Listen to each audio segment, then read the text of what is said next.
Welcome to the Keynote Podcast. It's your girl Key, the social media ghost, and I'm here with our keynote speaker, style icon, and rapper, Trill Tega. How are you doing Hey, today? I'm goody. I'm posted. Thank you for having me.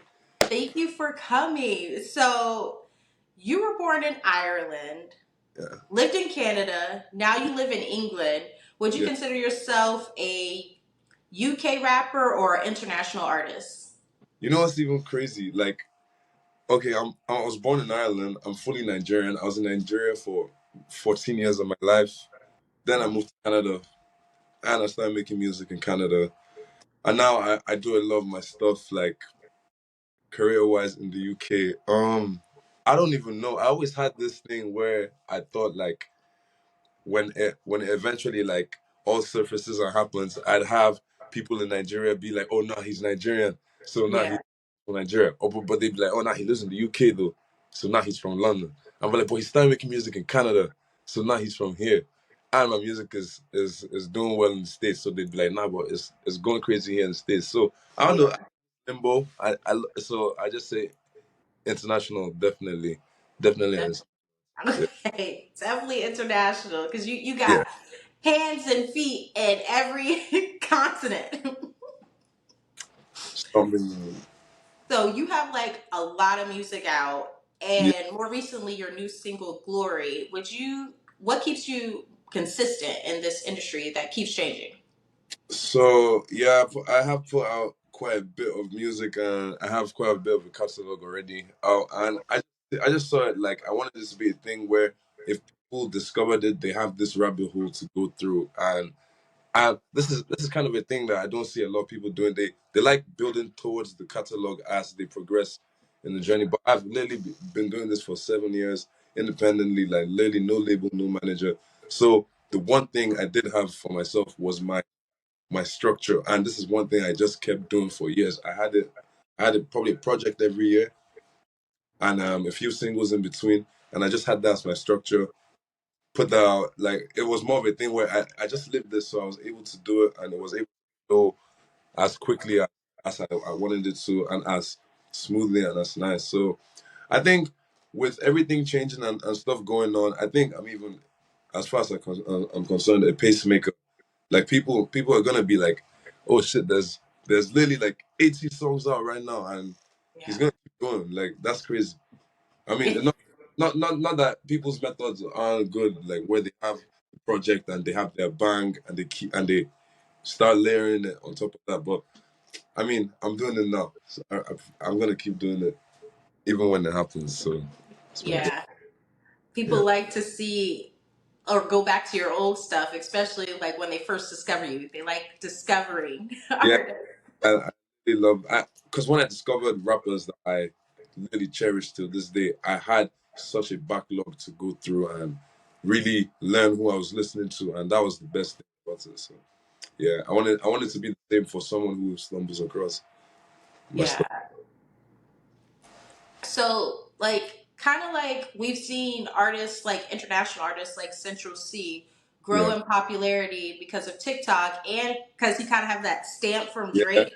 So, yeah. would you say it takes a big name to make an international artist pop here in the US? You know what's crazy? I've actually like Sanchez, my guy. Sanchez is literally like my guy, and one thing I would say is you don't really need that sort of cosign, and this is what I also feel is my mission as an artist who has come from Nigeria and can somehow transverse in this world where we used to literally see through a TV screen. We used to in Nigeria, like Western culture was so popular in Nigeria that we didn't really have access.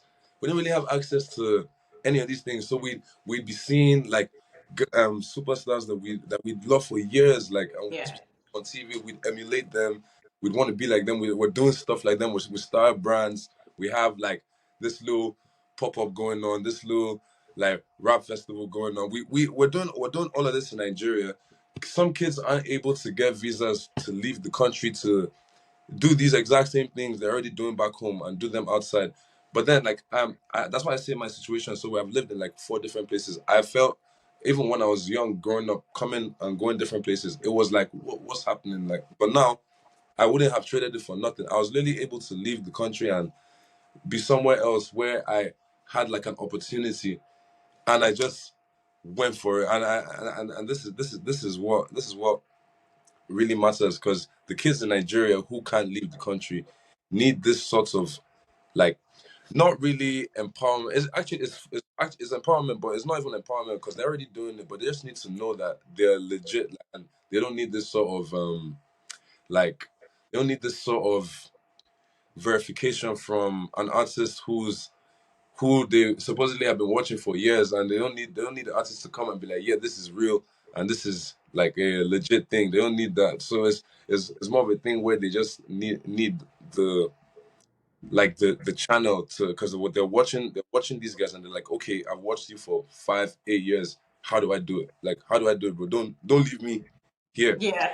It's my mission. Like, being here, I go back home a lot. I literally go back home as much as I can.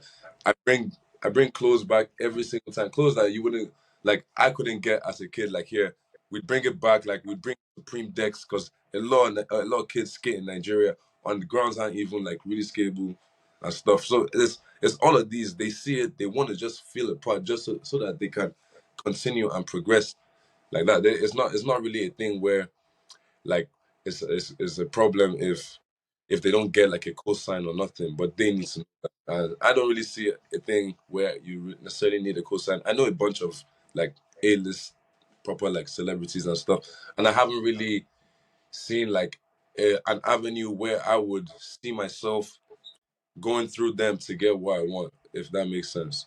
Yeah. So I kind of just leave it as a thing. And this goes down to discovery.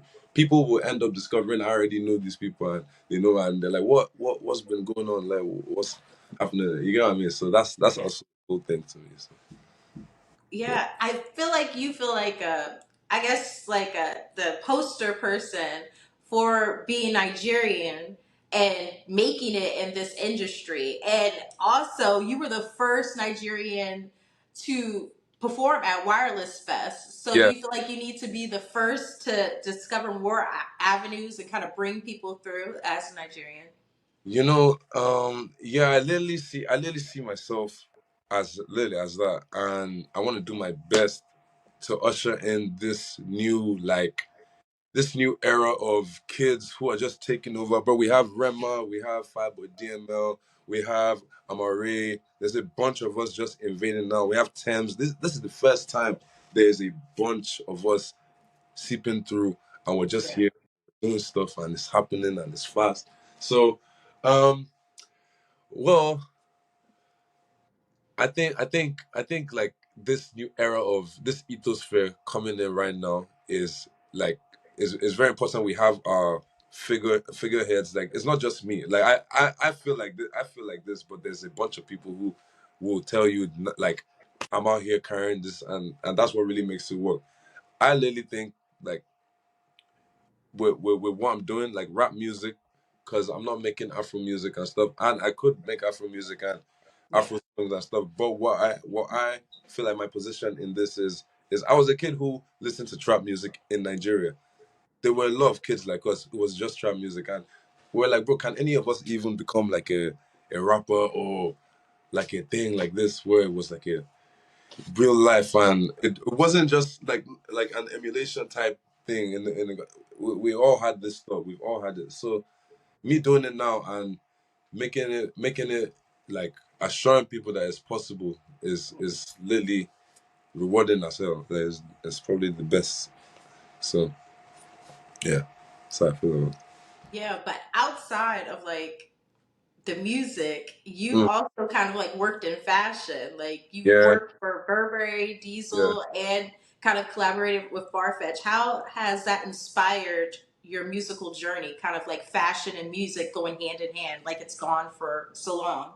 Yeah, you know what's crazy? One of my favorite artists, ASAP Rocky, who literally does these two things hand in hand and has Yeah. just created like, it's just like a beautiful culture that you can easily tap into, both on the entertainment side. These are two things that your drip will definitely determine your your being as an artist and everything. So literally, fashion for me is like this. Like I be wearing my hoodie has a tie. Like I'm telling you, this is you get what I mean? Like I don't know, bro.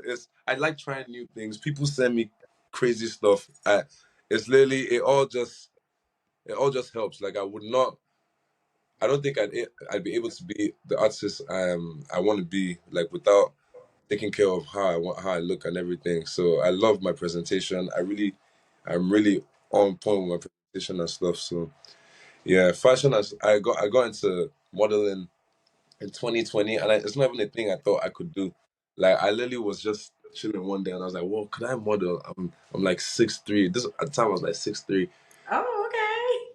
You get me? I'm 6'4" now. Like you have the model build. You got Yeah, the but nice I didn't. chocolate skin. Like come through. Come on, yo, I didn't even think about it because like making music is not even a thing they do. And then I got my first ever like campaign like pitch, and I didn't even think it was real. I was like, nah, this can't be real. It was like far fetched and everything. I was like, nah, it's probably not real.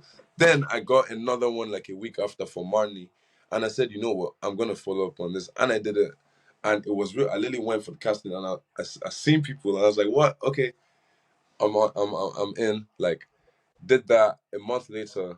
Literally, someone sent me there's this app Vogue Runway. They sent me a screenshot. They're like, yo, you're on the front of Vogue Runway. I was like, what? What do you mean? Like it was literally like a thing. And after that, I literally just started getting jobs. I got Diesel. I did Stella McCartney. I've done Burberry. I've done True Religion, and I'm not even in an agency. Like I'm not. This is what I'm saying. Like I've literally just Oh man. yeah. I'm not in an agency or nothing. I just like do as I get to do. So if that All makes that hard work. There's somebody out there working, so you gotta make sure you keep sense. it moving. Exactly. And I know your parents are proud. Like anything I Yeah. do, my parents frame it. I know your mama has every campaign framed.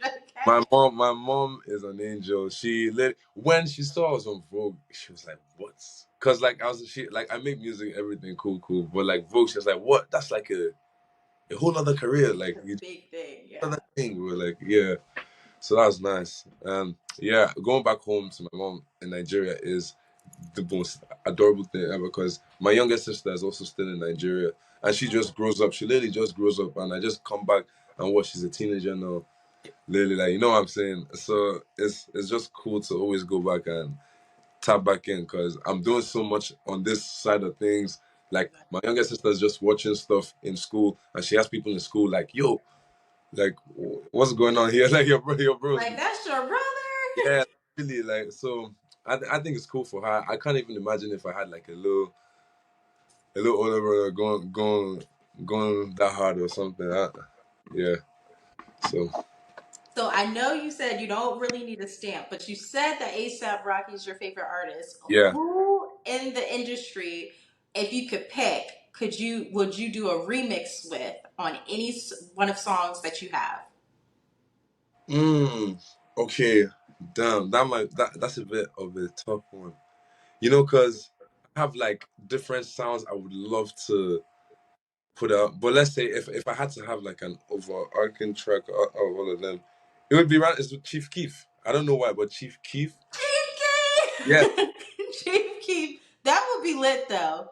yo, Chief Keef is like he's literally a don. Like I need to. If I ever got a chance, yeah, 100% Chief Keef, bro. That Chief feature. Keef is the soundtrack of my early years. I You always get, give that to him, so get me? that would definitely be lit. Exactly. And this is what I'm saying. Look how vast his catalog was from way back when till now. He's Yeah. still, and that's what I'm trying to have. It's the same thing I'm trying to have. So, yeah. Yeah, I definitely feel like he has that Yeah. legend status. 100. Yeah. Well, thank you again for doing this interview and No coming on. problem. So, where can the people find you at? Go ahead and plug So, it right now. okay, my Instagram is Trill_Tega. Twitter Trill_Tega. YouTube Trill Tega. Everything else. You should type Trill and see what comes up. Okay. Yeah. I'll make sure I tag it underneath. Love, All love. right, you guys, and make sure you follow the Keynote podcast. We have a video out every week. And until then, I'll see you guys next time. Same, guys.